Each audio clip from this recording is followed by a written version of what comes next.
That's Toya. That's Mike. And this is Tech Beats and Bytes. What's going on, y'all? What's going on? How y'all doing? What they saying in the chat? How y'all feeling? I'm How good. y'all feeling? Can you talk to us? Tell us what y'all going through today. Right. Hope y'all is feeling better than you was last week, because we are. Are we? Are we? Hypothetically, I mean, in theory, it's better than it was, but you know. So, first of all, want to address something real quick for those that have been seeing the not really safe for work post and video that I put up. That's the reference in the background. Uh, Artistically, that's where that whole photo and video came from.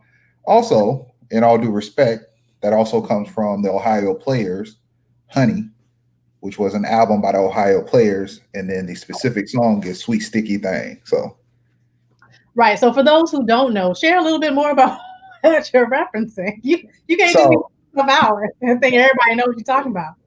did a little artistic photo shoot and video, creative content. As an artist, you don't always create in the same mediums. And one of the things I've always wanted to do, this painting that's behind me, that's from 2003, was to bring the painting to life.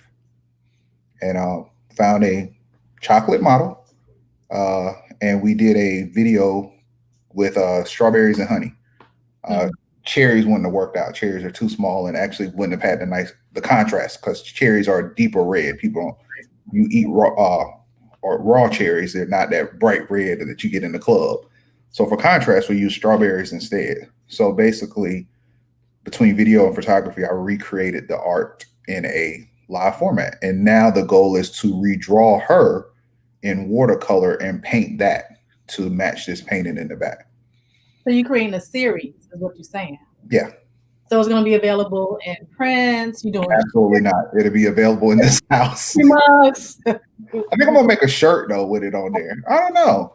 I mean, you know how it is. Everything got a price. Right. Somebody put. So second question, did you Yeah. shoot at Marcellus and Dread Spot from Yeah. the last conversation? Okay. Yeah. That was done at now known as Erotica Black. So erotica.black, giving Black people the freedom and the platform to reclaim openly their sexuality in any way, shape, and form, and also the informative side of those things. Right. Hold on, real. I Right. really just had somebody banging at my door like the cops. Right. You got a popo. So if anybody did not see last week's show, definitely check out that one, because Dread was kind of skirting around it. I was trying to get him to like say exactly what his Hold on project. 1 second, because he waiting. Dante, give Toya the frame. This dude was waiting. So now you know what more of that is. So it's basically a space that allows you to explore your sexuality. And we talked about that quite a bit towards the end of last week's show. So as Mike was saying, the series that he's now working on and has released on social, he shot it at the location. So it's a really dope location. I haven't seen it in person yet, but he's offering classes, one-on-one sort of sessions. And I mean one-on-one where he can sort of work with you and your partner to then help you explore more about your sexuality together. And then also the play aspect of it, right? The fetish aspect of it. So it allows some of that freedom, which is what we talked about last week, in the exploration of your sexuality. So Yeah, and it means a lot. And a lot of people, it's like you said, it's a lot of educational component. Um, it's not just about being a hoe or a slut, you know. There's a lot of educational, and there's also a lot of mental aspects that go into these things that people don't understand. So a lot of depth and a lot of exploration. But that's just on one side. So yeah, that's what happened. Great thing to show. So Toya will be doing her photo shoot soon. no, but we got something else I was about to hit y'all up about. Go ahead.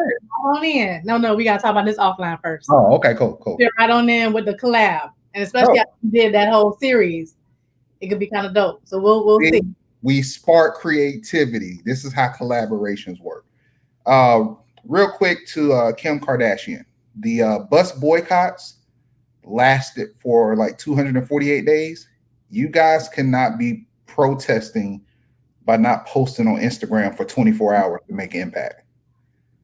That's just a bad day of service. I understand that y'all want to make change, and all your little celebrity friends, Leonardo DiCaprio, but y'all aren't changing the hate of Facebook and Instagram by not posting for 24 hours, which you posted on Instagram that you weren't going to post for 24 hours.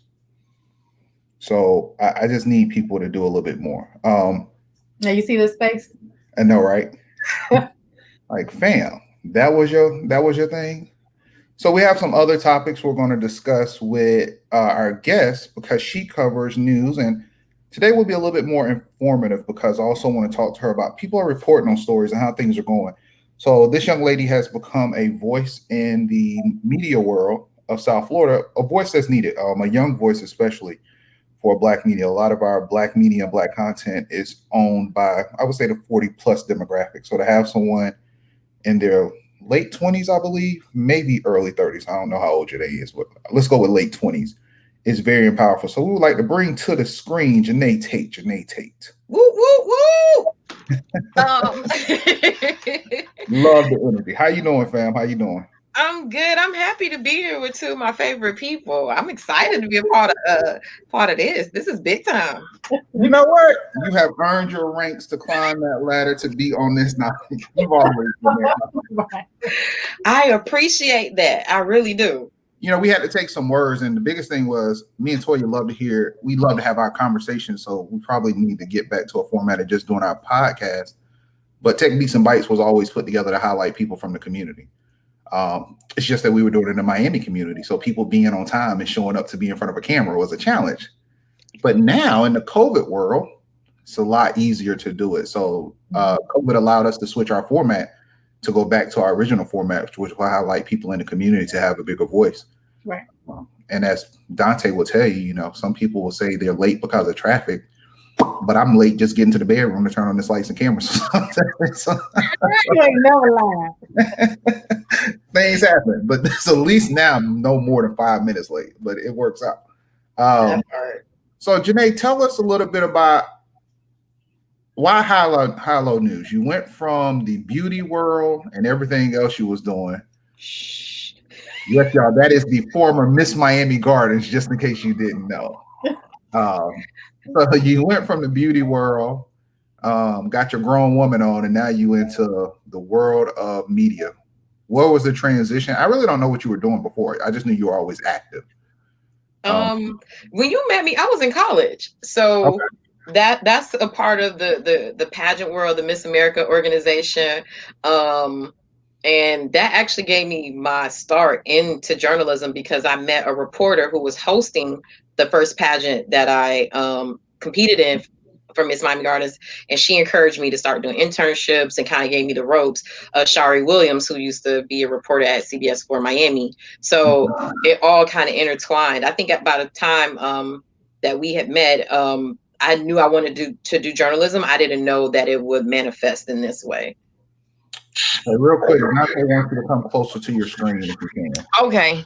All right. So what was your actual college degree in? Mass communication and journalism. Okay, so you're actually using your degree. Yeah. Earning off that student debt.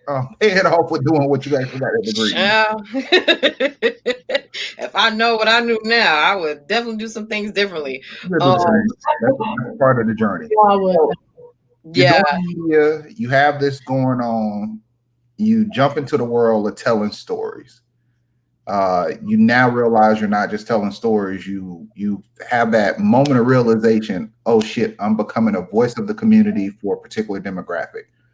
How did it feel when you realized you were becoming that voice and that outlet? How did you feel, or what was the story that made you realize people are actually paying attention to what I say?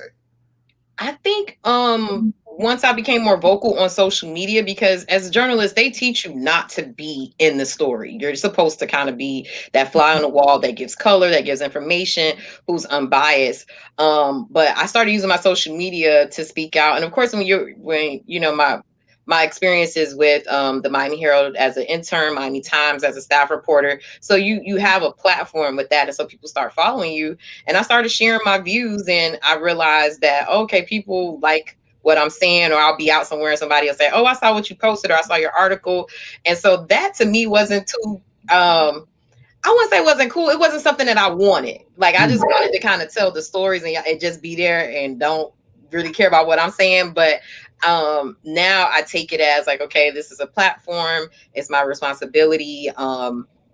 And I take it seriously, and it's something that, you know, I treasure now. But at first it was kind of like, I don't really want people in my business like that, because from coming from the pageant world, I would get a lot of criticisms, like people talk about my appearance and certain things I'm doing, if I go out, how I have to behave. So I didn't want that. But now I'm back in it, and I just got to take it, you know, along with the platform that I created. I'm just taking it along with it. Now, I don't know if it's strategically, but I know that you didn't mention iHeartRadio, but you're a multimedia person. Oh, I mean, it's, you know, when I think of journalism, I don't think of iHeart because I wasn't there as I guess in that capacity. I worked for them as a sales rep. And so for me, that was part of me learning the business of media. So I call iHeart my crash course, but definitely it's a part of this whole person that you see today and what I do with Hello News. I definitely am grateful for my experience there, the people I met, Papa Keith. Like, for me, I always say I turn iHeart into my own type of job. Like, of course, I was supposed to be there for sales, but I really got into it with Papa Keith and getting guests on the show to tell stories about issues and things in the community that his audience needed to know. So I took my journalism background and brought it into iHeart in my own special way. But see, that's a key component of why I wanted you to mention that, because you brought us onto PK Live. And I've always told some entrepreneurs, sometimes, even if you plan on getting fired or know it won't work out, use the job to learn what you need to know while it's paying your bills to build the empire that you want to build. Like, Yeah. work it until it doesn't work anymore. And then hey, wait, we ain't even pay you for this. Why are you doing it? Cool. You want to either give me a raise or you want to fire me, because I'm still doing good no matter what it is that I'm doing. And I've always That's so interesting that you said that, because I've had that conversation so many times with my managers. They was like, we didn't hire you to be a producer on Papa Keith's show or for a show on 103.5 The Beat. But I was so good at like what we were doing with the community work, and as Papa Keith increased his reach into the community, it was like, okay, there's a value to what she's doing. And then, you know, when I hit my sales goals, or, you know, I'm a little charismatic, so I could kind of finesse my way into certain things. So it's like, we like her. She ain't doing everything that we telling her to do, but there's a value that she's bringing to the company. Right. And that's entrepreneurship anyway. It's called entrepreneur. When you are able to find solutions within your existing job and then make it happen, you're creating a whole new space. So when you're talking about Hello News, what space were you trying to fill at that time, right? So you shared a lot about like your background, what you were doing, but what did you see was missing in the community that made you say, I want to start this? Oh, that's a great question. Actually, from being a reporter working for mainstream or white media, I realized that our stories weren't being told. I felt like they weren't being given the respect or screen time or page space. A lot of issues that we cared about, or just things that we thought were important, it wasn't deemed newsworthy. And to me, I just thought that was like a really big miss on those companies to not like kind of dig into that. And, you know, outside of the MLK or Black History Month, you know, like, you know, even a show like this, like for me, I would pitch something like this and be like, we need to profile these people that are doing this. It's like, does our audience, you know, is it reaching everybody, you know, that coded language? And so for me, and, you know, I was just getting frustrated with having those conversations. I realized there was a hole in the market where our stories weren't being told. And then I pivoted to also focus on millennials. I realized that we're the largest demographic in the country. We're going to shape the future of this country, and we need to be informed. And I realized that baby boomers and Gen X, they're informed. They plug into the news and community issues. But I realized we weren't, you know, my generation wasn't plugging in because it wasn't presented to them in a way that they could digest or that they cared about. So I wanted to bring, like, you know, the Miami Herald meets the Shade Room meets Miami Times. Like, it's a mix of everything. I say it's the medicine and the candy. We have fun content, we have informative content, we have opinion content, but it's all to inform like the hyper local community here in South Florida and beyond, you know, one day. So, I mean, I guess I don't know where we have this weird delay coming from. All right. But I guess in some of your building and the content you were building, how did you decide really which direction you were going to go? Because there's so much that needs to be told. And I always tell people sometimes the hardest thing is to pick your lane and decipher what you're going to approach.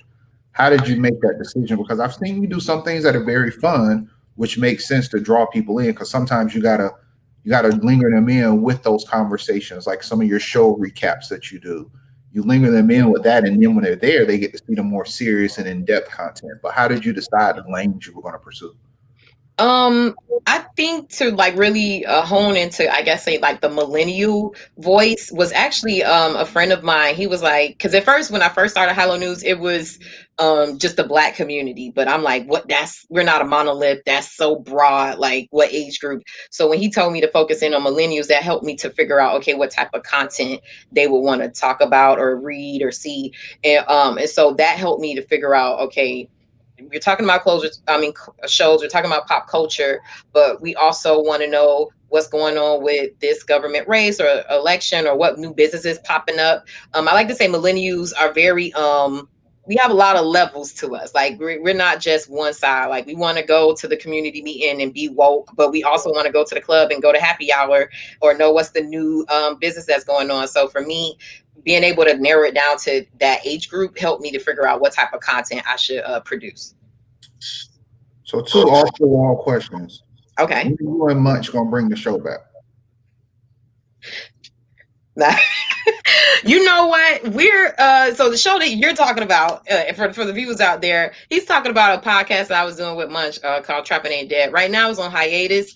Right now I don't think we're going to come back in the way that it was. If it does come back, I think Munch will be hosting it by himself and I'll come in as a guest host. But we decided that it would be best to kind of like let me focus on Hello News, and he wanted to take a break to focus on like his production side of stuff. And a lot of people don't know this.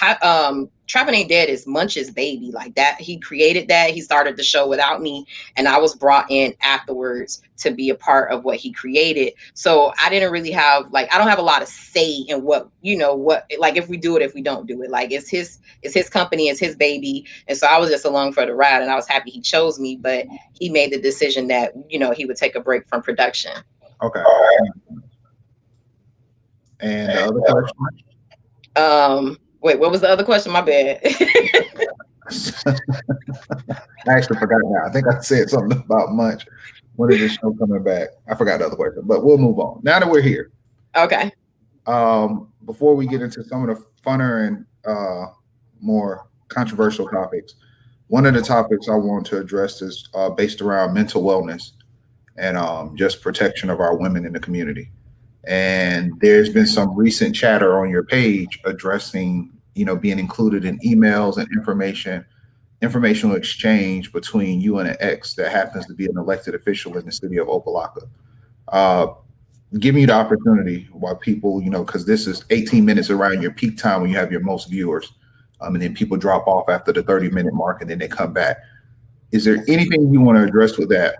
And the only question I wanted to ask you is, how do you plan or how do you foresee in your upcoming future to overcome that hurdle? Because Black South Florida is a very small community when you start getting into the realms of success and elected officials, entrepreneurs, and things of that nature. Just wanted to give you a chance to address that. Thank you, and I appreciate that. And you've always been like a supporter of me, checking in on me offline. So I want to publicly say thank you for that, Mike. No problem.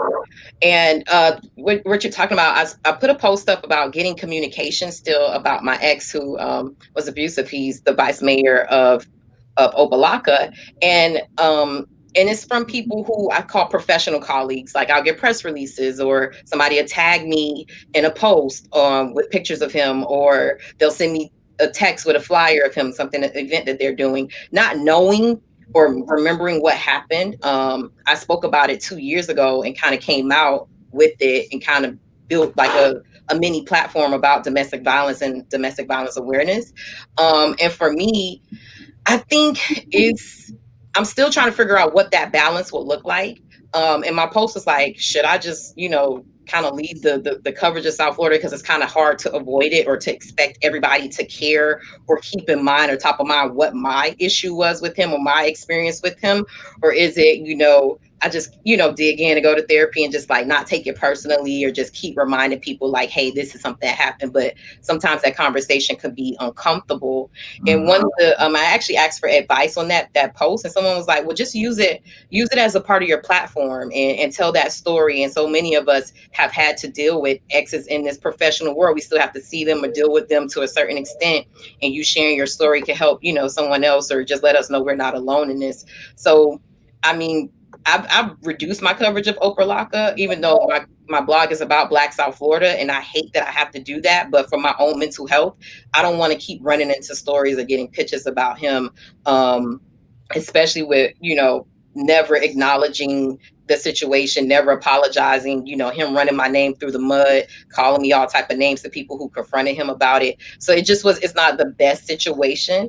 But I also don't want to feel like he's, running me away from this. I'm trying to figure out like what's the best balance of what my coverage would be like in that area. And as we expand, maybe I'll put a freelancer on it and they take it and I don't have to deal with it.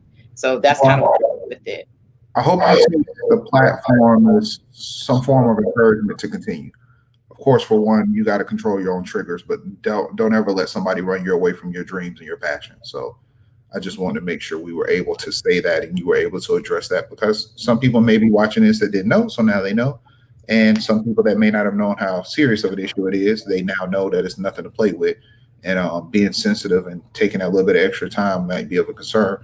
Or you might have to unfortunately remove yourself from some mailing lists, and they're going to have to just reach out to you directly when they want you to have the information. Yeah. Another thing, go ahead. Oh, I wanted to say something because you said something about like how serious it is. I think people see my, I guess, playful personality. I think that's a part of it too. They thought I wasn't serious. I think they thought, okay, she's laughing or she's joking about something, and they thought maybe it wasn't that deep. And I'm like, no, this man put his hands on me. Like, this is a domestic violence. This is something serious. I'm not going to wear it every day like a cape. It's like you said, it's triggers. It's certain things that I deal with in my own private time. I don't wear it every day. I'm actually, in a good space mentally. But like I said, for me to open an email and not expect to see a picture of him, and it's like, oh shit. And it's a reminder. So it's that type. I'm sorry, I cursed, but it's that type of thing. And I think that was something I think I have to overcome too, with people just not taking me as serious or not understanding how serious it is. Like I even had to deal with that with my own mom. Like she thought I was okay because she saw Facebook posts with me smiling in pictures, and I'm like, but you didn't even check to see if I was okay. Like you're taking my social media post as okay, this is her mental health and her state right now. And so I just wanted to kind of address that because you made that point about people not taking it seriously. Yeah, but that's a really good point about sort of the our appearance, of how everything doesn't need to be discussed all the time, but that does not mean that you don't have something going on inside. And you often hear, going back to mental health about those who commit suicide, right? On the surface, they look okay, but underneath, that's where the real sort of troubles are. So no, definitely awesome for you for speaking up, one, and then for being a bit of a resource to have that dialogue and that conversation, because so many people have gone through what you've gone through, and they need to hear it and see what it looks like to come out on the other side. Yeah, I mean, it's been something we've addressed. We talked about, our last show was nothing but mental wellness, and it was a show to kind of step away from everything. So one is to let you know you have our support, regardless. I mean, this is not to make any accusations or beliefs, but it doesn't matter. We support you. We want you to be in a good space. So I want to see you because you got a lot of talent and you got to use your talent. You got a voice now. You got to use that voice. I was this close, Mike. I know. This close, LaToya. You already know, Mike, how we talk offline. I was about to say, F this shit. I'm not going to deal with y'all. Let me just redo Hilo somewhere else because this shit is too much. But use it to expand, because maybe you use some of your resources to go somewhere else, because I think one thing you need to cover Broward, you need to cover West Palm Beach, because a lot of people that are Miami are actually Broward commuters. They're not as Miami as people think. So maybe I think you should definitely use your voice in Broward, because I can't think of anyone that's doing anything close to what you're doing in Broward County. So I think Broward would definitely use that voice. And speaking of expansion of your voice, won't you tell us about the partnership you built with Refresh Miami and Nancy Dahlberg? I know Nancy is a very big supporter of digital grass in our community. So won't you tell us about the partnership you have with Refresh Miami? Oh, that's cool. The partnership with Refresh Miami, even though we haven't really like implemented anything yet, but it was like, okay, we'll share content if you want to be write op-eds or write articles for us, we can do that. And then the more active partnership is with the New Tropic. And that's something that I do every week. I take over their newsletters every Wednesday, and I'm putting in high-low news stories or stories about the Black community from different publications, and giving them news that they probably wouldn't search for or probably wouldn't get normally, and also giving them a perspective from the Black community here in South Florida that some of their readers may not be privy to. So that's been fun. And it's been, a really cool expansion for the brand as well, because the New Tropic has a really large audience. So I've been that's been a lot of fun to do that. Did you build that relationship with Chris Sofa or Rebecca Munson, or who reached out to you? Rebecca, we actually connected in 2015, like through Twitter, and like met up for like lunch, and was trying to figure out how can we work back then, but it just didn't work. And then like over the years, we would always check in. She's definitely a resource. She gives me a lot of like information because she's in this world. And then this year we figured out, okay, this works. This is something that we could work on together.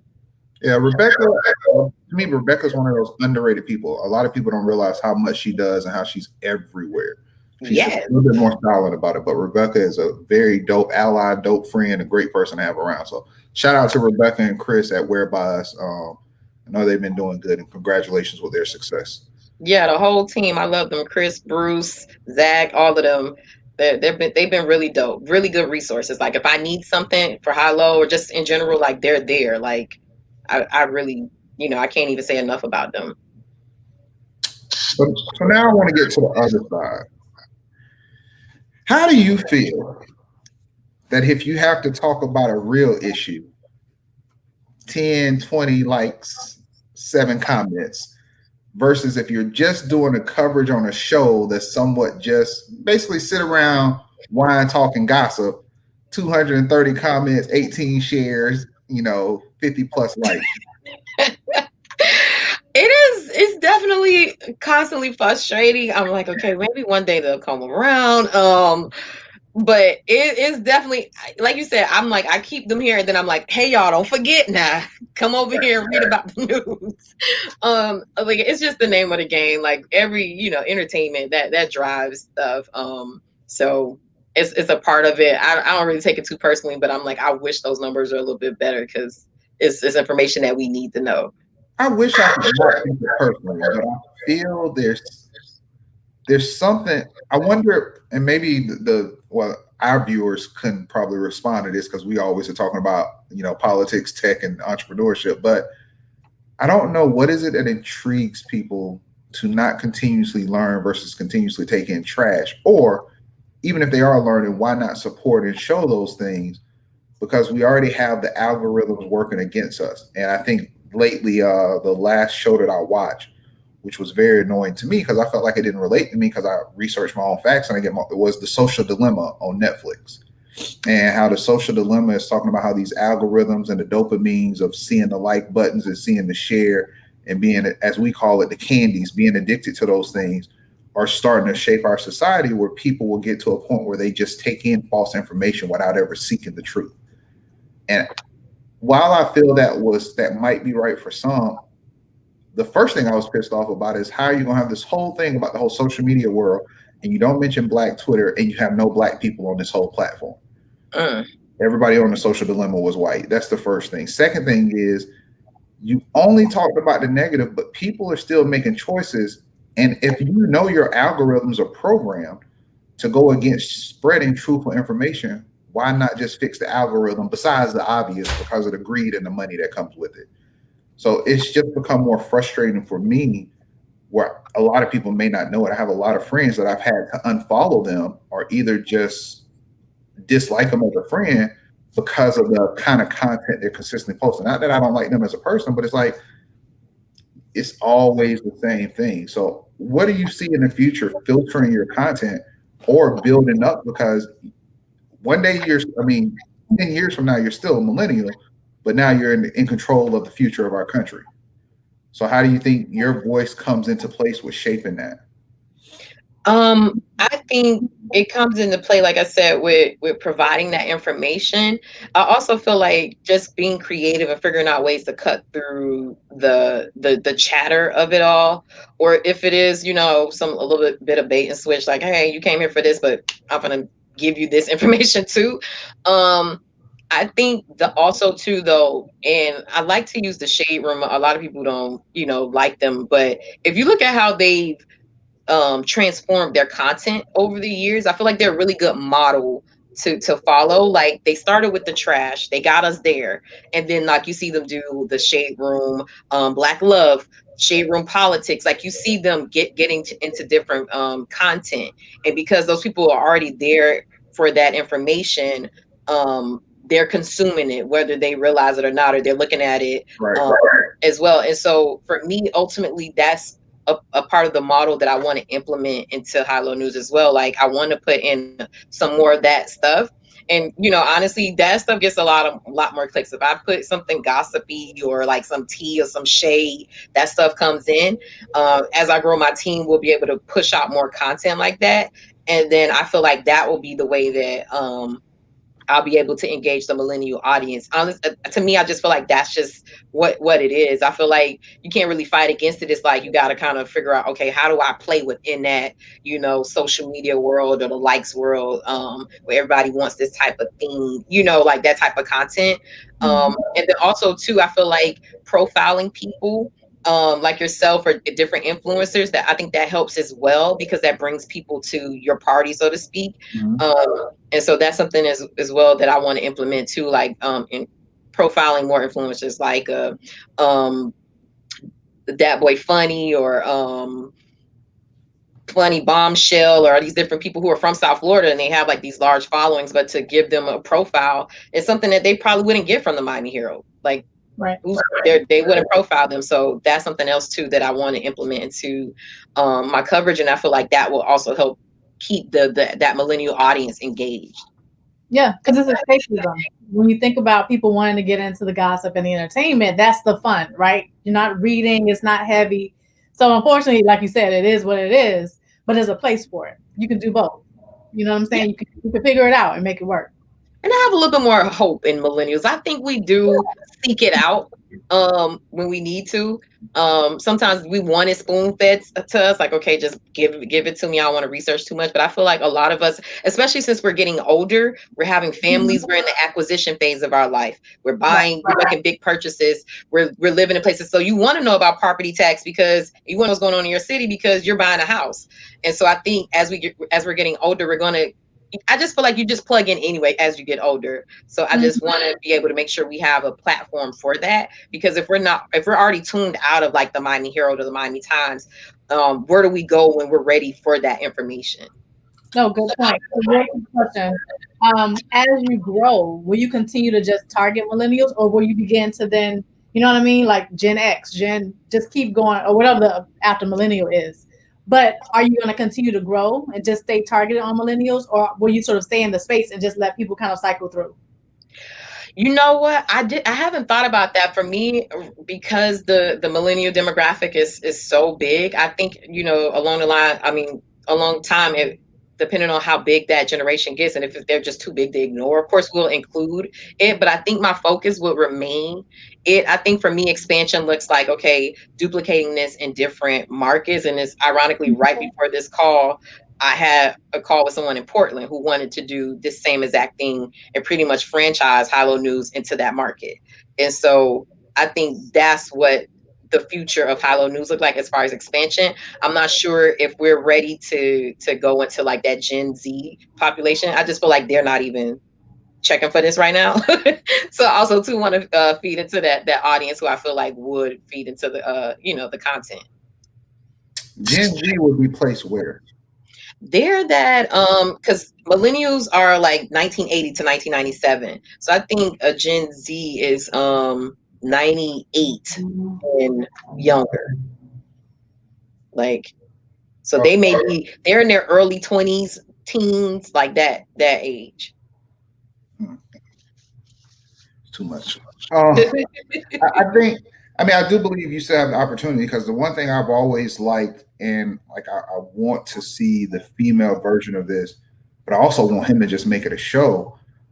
Trevor Noah's Between the Takes, the conversations that he has is a little bit more unscripted, where it's not really where he's trying to be comedic. He's not trying to follow that format that John put in front of him, but he's just actually answering questions. He's so intelligent. He's so knowledgeable, but to me, I don't grasp that from the show. You know, his outtake segments when they're filming in between the commercial takes versus his actual show, to me, are night and day. I can digest the outtakes and learn a lot. The show just irritates me. I don't know if it's the skits or what it is. The show doesn't work for me. But hearing him talk and his comedy and everything else, even his tweets and his messaging is absolutely amazing. And it's funny when we're talking about millennials and everything. One of the scoops today is that I found out, I don't know if you guys knew this, but over 400,000 people have registered to vote in 2020 via Snapchat. Snapchat has a direct portal for voter registration, and they've been doing information about the polls and everything else. So I find it funny how one of the larger platforms, which would be Facebook, hasn't been able to make this kind of impact, but the platform that's only owned by two people, where they still control 95.8% of their voting power, which is with Snapchat, the two owners there, and they've been able to almost register close to 500,000 people for voter registration. So that leads me to the question for both of you all. Do you feel there needs to be more control over the kind of content? Do we have to get to a point where we start monitoring and controlling what content can be posted to social media due to the impact and influences that it has on today's society? Yeah, I totally think we should. I wish that Facebook and, of course, Instagram, all those, they're together, and Twitter, like, I wish they did that. I wish they were more responsible in that way. But like you said, it's a money thing going on there. And I wish we had our own Black-owned social media network that was, formidable and competitive with these, where we could control that. Will that ever happen? Who knows what Mark got going on? I don't know. But I wish it would, because I feel like that's a game changer. And to see that Snapchat did that goes to prove that it can be done. And I feel like technology is that gap. Like, I feel like our governments are so behind when it came to technology. Like, all of us realized that we could do a Zoom government meeting now. And I have been saying that for years. I was like, why isn't this digital? Why can't I stream this?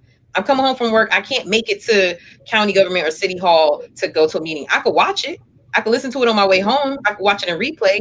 And so I feel like technology is that gap. I just feel like, for whatever reason, whatever corporations, whether it's money or control, like, they're just not letting it go, and they're not really using it the way it could be best used. It's what you said, though, control. Like the old saying used to, if you want to hide something you put it in a book.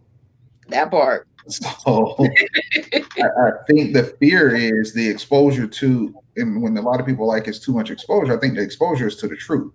But with you being a journalist and Toya, what you doing the content with me, if that becomes the case, how does that impede on First Amendments? Because now you impede on the freedom of speech.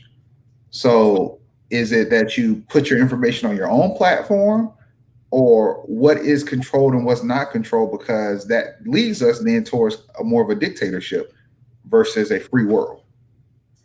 I don't think so. I don't know, Toya, you want to chime in? You the guest, I was going to let you give your piece. But censorship is a little bit different, right, than control. And I think when you're talking about controlling what people are saying versus maybe how the technology is being used, that's a little bit of a different situation. And so how Snapchat is being used as a tool in a vehicle. It's not monitoring what people are saying on Snapchat, which is where the censorship comes in. So as long as censorship stays censorship and it's a clear delineation between the two, then I think it's a safe place to be. When it becomes where the government is like, keyword, flag you, blacklisted, I'm shutting you down. Right. That's different. Now that's when it's like, pause. Where we living? What country is this? I can see that. And even with Facebook is owned by, shareholders, like that's not a government run, platform. So I feel like too, like if they wanted to have some type of regulation where they're making sure like fake news, or I hate to say that, but not being put out there, more things, play with their algorithms, they can do that. And if people feel like, oh, or they're censoring me or they're stopping me, then go make your own Facebook or go scream on a street corner or do whatever you want to. Like nobody's stopping you from speaking whatever your truth is. But I think if you can control a company and you have that big of a reach, and that, like, I feel like you have some responsibility in how information is disseminated. And I feel like Facebook dropped the ball on that. Sometimes like that last election, it was like, come on, the Russian bots and all this other stuff. Like there was more control that you could have had because it's your company. You just don't have to like, okay, it's freedom of speech and we just gonna let everything ride. Like, no, I don't think that's cool. And I feel like that could be also a game changer with saving, especially local news, like getting some of that out, those algorithms together and making sure that, certain information can be pushed or, people see it. Like the old Facebook, I would see everything. Like now I feel like it's only the paid stuff. And so I just feel like too, what the social media giants do also will affect like local news and how we get our information as well. And I think there's some responsibility in that too from them. I hope they take up that mantle. Yeah, it's the conversation we've had. Like people do not wake up and go Google and say recent news, or they don't go to abc.com, or they go to Facebook to find their news now. And I think they might have to consider a different set of regulations on Facebook, the same way you have on the news structure. Like you are responsible for the information you're communicating. But then it goes also to the platform of it's just a platform. They're not actually communicating anything. Right. If every user decided, hey, tomorrow we're not going to post anything, Facebook wouldn't have any new content. So that's true. It becomes a debate on the people versus what the people post, which is why I always tell certain people when they're like, oh, I don't like people all up in my business. There's nothing that says when you wake up, you must post your business on Facebook or Instagram. Exactly. You control all of that. Right. If you don't want the feedback, don't make the post. Guess what? If I don't want y'all to know how if I don't want y'all feedback on my shoes, for one, I don't take a picture of the shoes. But if I take a picture for my personal reasons, I send it to my friends and family. I don't post it on a public platform, which I'm looking for that attention to get the feedback. I think it's the way you utilize it. Every time I have a bad day, I don't post it. Every time I have a great day, I don't post it. But I'm still having those bad and great days, no matter how it looks.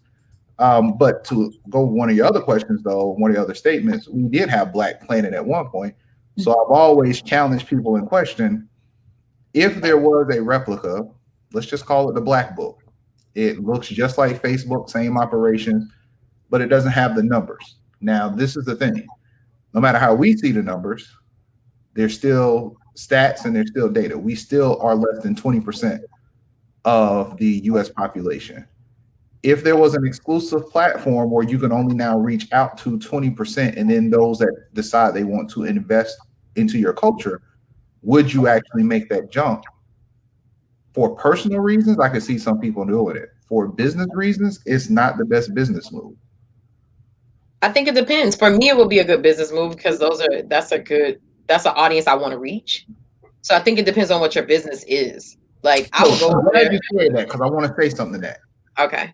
That's what your business model is, but you would be amazed at what your business model impacts. Because I bet you probably have more white readers that's reading your content to understand what's going on in the community versus the readers themselves. Sometimes your sources are used for other people to understand and dive into because you're actually creating a narrative for somebody else to be able to digest.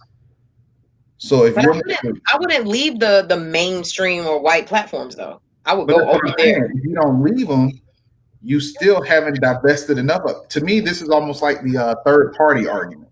Okay. Right? 90% of Republicans have no intent of ever leaving the Republicans or starting another party. But we have this large group of Democrats or people that are unparty selected, like we should start our own party. The numbers just will never add up. You'll never have enough to actually overturn the Republican Party. Now you can stay within the Democratic Party and then try to change the values of that. But what I don't see is a lot of Republicans like, we need to start our own party. We need to do this. They did that when they did the Tea Party. They came in and they made it what they wanted to. Mm-hmm. So mathematically, I don't see how an additional platform. Unfortunately, Facebook to me has a straight up monopoly. I always see. Shout out to Michelle that wanted to do her platform. I can't. The name just slipped me, but Michelle wanted to start a platform that allowed people to get away from Facebook. I always see people that want to get away, but the funny thing is, even to get away, you got to promote the getting away on Facebook. I know. Yeah, more hard. We're critical because you want critical mass, right? So if you there, you like ain't nobody seeing it, so I still got to go back over here. Yeah, and that's the thing that a lot of people aren't early adopters. Most people are going to move when the mass moves. So it's really, really hard when you're talking about trying to like abandon Facebook. Because then, to your point, if you're a Facebook user, where do you go? Who are you gonna have a conversation with? Because your friends may not join you on that platform. And because we talked about that, even because there's a lot of stuff, Janey, that you could post. Just imagine if all you did was post everything onto your website, but you never promoted it on Facebook. How many people are actually waking up every day in the 1 of 10 websites? Because that's how you got to think when you first get in, when you scroll on Facebook, you're digesting information from probably 10 to 20 different sources with a couple of scrolls. How many people are waking up? I know nobody's waking up and like, oh, let me go see what's on digigrass.com. How many people are going to howlownews.com? Not what I refer. Right. We're not, as I say now, we're not the toilet seat app. Chrome and Safari are not your toilet seat apps. They're not the things people sit there and go to when they're sitting on the toilet. Outlook, Mail, and Facebook, Instagram, and Twitter, those are your toilet seat apps. Those are the things that people, before they brush their teeth, those are the top 5 apps people are going into. They're not going to Safari to see the current news or anything like that. So there's such a psychological break that would have to happen to shift that culture. I'm using this because I want to challenge people.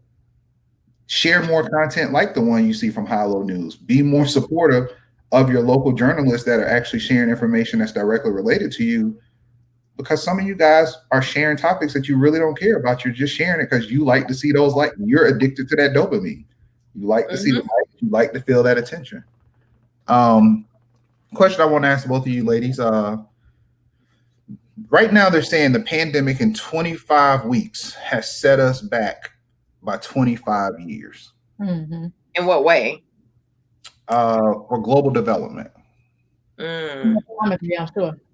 In your personal life, what setbacks, besides for me, which is gaining back these 8 pounds I had clearly gotten rid of? Mine too. What setbacks do you feel you have occurred in the last 25 weeks from your personal, not personal development, but your personal business development? So I would say the human connection, kind of you know what I'm saying? Being able to be around people and do that connection is one thing. You could do a lot digitally, but there's still a miss. There's a miss there. It's not quite the same. Being able to go to, webinars and sit and mingle and network with people, it provides a different experience. We have a guest. In your class, sir. I got off my glass. I still hear them. So speaking of setbacks, no, this is 2020, and I'm not even batting the eye because I'm so used to it. Yeah, you're used to it now. It's not like back in the day. They'd be like, "Oh my God, pause it, wait till he gets off camera." It's like, I go on the show. There it is. Right. So that's true, right? It's a lot of just the juggling. It's a lot of juggling, and there's no differentiation. So you have to put a lot of that into place by yourself, because my day will just run together. Right. Every day is the same day. Yeah, it's been Saturday since March 15th for me. So Saturday and Monday at the same time. It's very weird. Right. You got to structure your time to be disciplined, because you can do whatever because you're at home, but then you really got to get stuff done, and it feels like Monday. That's actually a great description, what you just said. It's been Saturday and Monday for the last 25 weeks. Exactly. Because you could get into that binge of working for for me, I remember one time I went like 18 hours and I'm just like in here and I would never be at nobody's job for 18 hours straight. Like, but I just, you're here, you're home and you kind of get into the zone. For me, I think a setback, I guess, would be traveling. Like I haven't been able to go back and forth as much as I would like to between like Miami, and my boyfriend lives out of town. So I've quarantined with him. So I would have been back and forth to Miami about 10 times by now. And it's just not the safest thing to do. So I say that's like a big barrier for me. But it stopped me, like it stopped my business at first. And then it kind of helped because everything was digital. So I was able to reach a lot more people, make different partnerships and connections. Like you said, with Brian Breslin with Refresh Miami. Right. Like, I don't think in a pre-COVID world, we would have been able to connect like that, and like him taking on and like saying, I'm gonna do your website, of course, like the George Floyd thing and everybody wanted to support Black business played into it. But I think the way we connected, I don't think that happens pre-COVID the way it did. No, that makes sense. Another thing that I want to talk about is the targeted advertisement and targeted data. AT&T has the possibility of 2021 coming out with ad-supported mobile plans. What? So ad-supported mobile plans, and this is also for our viewers up there. This is a quick information, just so you know. So AT&T is talking about the possibility of lowering your monthly plans. These plans will reduce the cost of phone bills in exchange for targeted advertising directly onto the device. The plans could launch as early as 2021. Now that sounds good, but the load of advertising is only talking about $5 to $10 reduction. Are you willing to give up your privacy and data for a $5 to $10 decrease on your phone bill? No. Am I smoking crack? Like, do I need that extra? Like, why do I need an extra $10? I thought they was gonna say like $20, $30, maybe 50, like, for you to bombard me with ads. But see, that may be a first world problem or, a Bougetto problem. Like somebody may be like, that $10 gonna come in handy. So I think it's an economic background. But for me, you can't annoy me for $10. However, I love the idea as a business person. I'm like, ooh, right, straight to their phone. Love me, thank you. So another thing is video calls. There has a video calls lens that's turning gestures into comic style text bubbles for when you're on mute. So you know how when you're, like Toya was just going through, Toya could be on mute and could do this, and a animated bubble would come up that would say yes or generate something. So I'm looking at that, and at first it sounds great. The other part of me thinks this is a lot of data capturing, because now that would give them the rights to copy the movements of what you're doing to start analyzing human behavior. Mm-hmm. So when you think of things like this, goes back to what we were saying, setting the world back 25 years, and Toya, you was just talking about it. What's really going on when we sitting there in these webinars? Do we now have to start taping the lens up again and just having our face on there? Because you have to assume now they're capturing data to actually pay attention to your human behavior, how you're engaging with these webinars, which is something you normally couldn't do at a live speaking engagement. So imagine now I'm speaking to a group of 200, 500 people on a webinar, even just 20 people on a platform, and somebody is able to go back and do a digital analysis of the emotional responses people were giving when I was saying key things throughout my speech. That's some good data for the speaker and for the brand. I'm like, yes, give me the data. I know, it's like you have two minds when it comes to it. It's like my privacy, then it's like, oh goodness, this is great for business. Right. Oh, trigger word, that's an ad word. I know. But no, I think that's interesting. And then also the complexity of culture, right? So, this may be a thing, but somebody else do it, it may mean something else.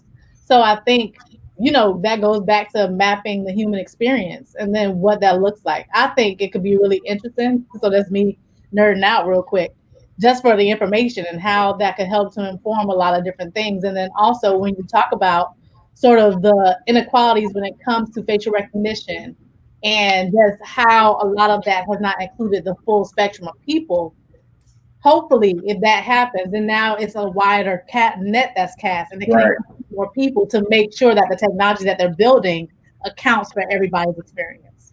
Yeah, and with technology, like you said, it's always some good and bad when it comes to it. I'm like, how much is it of them capturing me and others without no pants on? Because and is that going into today? I got on my pants, but a lot of these Zoom meetings, I'm just sitting here with a t-shirt on, and I'm like, is that being captured too? Is that a part of the behavior that they're gonna figure out that we don't like to wear pants in our house?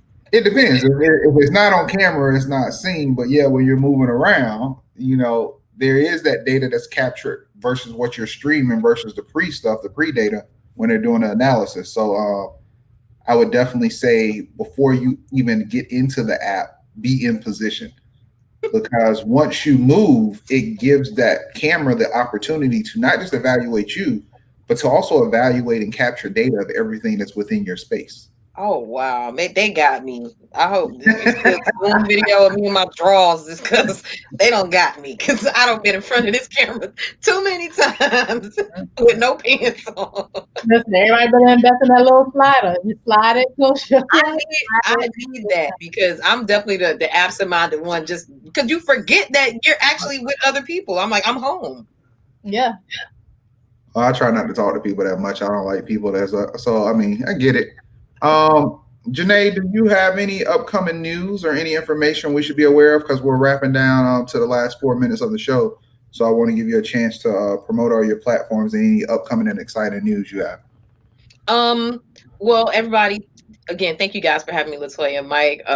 Follow me on Hilo News, HYLONEWS on all social media platforms. Head to our website if you want to see our articles, hilonewsmiami.com, and sign up for our newsletter while you're there. You get some dope stuff going on. And coming up, I'm going to do we talked about domestic violence earlier, so I'm going to do a whole series around that. So some panels, want to provide resources. I want to have a conversation with men. Mike, maybe you could come on. I want to, just have that type of conversation about it. And so I want to do a really whole series around domestic violence in October. So that's what's coming up for us. I'll tell you my view on domestic violence real quick. Okay. Remember, I called a young man that was actually my age, but he was supposed to be a young man because he was dating my sister. I was in my late 20s. So that made my sister only like 18 years old. So I'm 28 years old. He's supposed to be 20 or something. This man ended up being close to my age. Wow. And the phone call went like this. You're messing with two things I'm willing to die for. That's my sister and my mother. I will kill you, sit on your porch, claim insanity, and serve my years, but you'll be dead. So you have a choice, die or continue to date my sister. Now, the beginning of that phone call started off, this is what you don't do to tech guys. It started off with me reading his social security number, his address, his boss's name, and his shift for the upcoming week because he worked in the armed forces. So I told him if he liked his career, he should probably stop dating my sister. Now, my sister lost her boyfriend and she didn't know what happened to him, but it worked out for the best. Yeah. You should have been my brother. Shout out to my nephew, Leo. That's like Toya, any exciting news? You on HSN again? Because every time we talk to you, you back on HSN. So. I know. We're sold out at the moment. Oh shit! Yo, yeah. Congrats. Yeah. We need graphics. That should have been to them in like October. So we'll be on probably like in holiday season. So we'll be back on later in the year. But had a really cool partnership that we're doing this week with Natural. They are a hair care brand. So going to be speaking at their conference on Saturday, and I'm doing a live chat on IG tomorrow with the CEO. So they invested in y'all yet? Because I mean, y'all are pretty much making their show pop. Like I'm not caring about HSN until you started talking about them. So I'm just saying, what's going on? Listen, they want to continue to work with us, so we're here for it. Keep us coming. I am so proud of you. And this another thing, y'all just support each other, man. You don't have to be winning to celebrate somebody else's win. Absolutely. I did a profile on LaToya about her company for MIA magazine, and I'm going to drop one for Hilo News too. So I learned all about it, and I'm mad that I didn't order mine in time because I need every time I do my hair, I'm like, I need that clip from LaToya. Like I need that pic. So the ticket's in stock, so we don't have. I gotta get that. So send Janey a pic. I'll pay for her pic. Mike. Oh, that's nice. Look at God. Good, Janey. Look at God. So go ahead and put one aside for her. I'll take care of it. I appreciate that, Michael. So someone needs to hear this real quick. And Dante, I don't need to go in the main frame. I can stay here with the lady so they can see it because it's going to be short. Quit being assholes. Like, I know a lot of y'all are frustrated right now. I know a lot of people, you're not happy with the situations you're in. You're trapped in the house. Things aren't going right. Just be kind to people. It don't take a lot. You know, if she complaining about the house being dirty, just clean up. If the food ain't right, just offer to go out and buy something, cook together, do something. Just quit being assholes to each other, y'all. It's bad already. Don't make it worse in your own kingdom. Just take a deep breath. Be nice to each other. Figure it out. But there's some people that's dying. You got people in California that has lost their whole lives. There's people that are dead. You're here. Make the best of the time while you're here. I know it's rough. I know it's hurting right now. I know sometimes you just want to give up. But it's a new 24 hours. The clock just started. Play the game again. It's just like video games. You die and you get to hit restart. You got the restart. Keep playing. But just quit being assholes. And all you dumb, smart people on Facebook, quit spreading false information and telling people stuff that you have not taken the time to research to know to be true. Because if I hear one more person talk about Benjamin Crump losing cases and that's y'all state attorneys that y'all not out there voting for, right? I am going to slap the dog piss out of you. I'm tired of hearing it. And that's what I mean by quit being an asshole. Quit lying to people. You ain't that smart. I don't care who your family is. Get the right information and spread that information. Use Google for more than just finding images and to see if Cardi B is really divorcing Offset. Because y'all brains is Offset right now. And ain't none of y'all really got that wop like you think you do. Oh my God. Yeah. Someone needs to hear this. So I would like to thank Renee for coming onto the show. And of course, the most amazing LaToya and our amazing producer. Y'all saw how fast. Yeah. Woo, woo. Shout out to Dante for always holding us down. But that's I don't need to shout out. Y'all make me great. I appreciate the team and the people around me that put me where I'm at, because without these people, it wouldn't happen. So I'm here. The mic is on because I got great people around me, and I'm happy with that life. But shout out to my wife. We had a great week. Appreciate that. So Tamila said go take a nap. Anyway. Tamila, my cousin. That's Toya. That's right. And this is Tech Beats and Bytes.